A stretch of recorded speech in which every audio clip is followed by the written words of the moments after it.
After a wedding breakfast lasting just under 2 hours, the Princess of Wales was the only one to brave the inclement weather as the royal family gathered at the grand entrance of the palace to see off the honeymoon couple.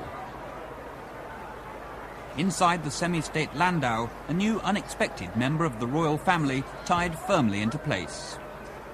Outside the palace, the crowds thinned down, still keen to see the royal couple on their way.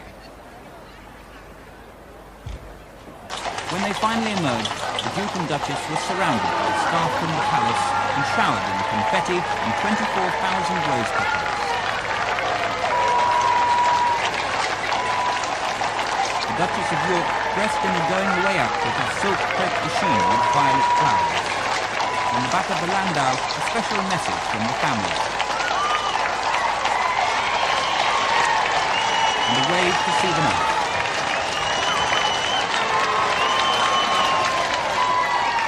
From the palace, accompanied by a state escort of the household cavalry, the couple made their way along Buckingham Palace Road, leaving behind Prince Charles carrying Prince Harry on his shoulders and the Princess of Wales, who was finding young William just a little too heavy.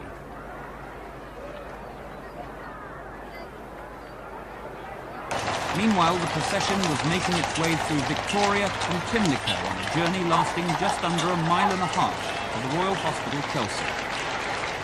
The crowd said they didn't mind the wait. Well, it was well worthwhile because the Duchess of York has struck a blow for the normal women of this country who are size 16, large hips, and who are not afraid to say, "I obey."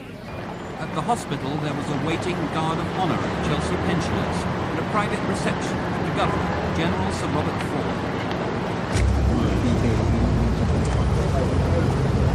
Today, the Prince wasn't in the pilot seat. Instead, after climbing aboard, the Prince pretended to sit back and relax. The couple had lifted off and made their way high above the Thames and the London skyline and off to Heathrow. There, they boarded an aeroplane of the Queen's flight and after a last goodbye, headed for the sun.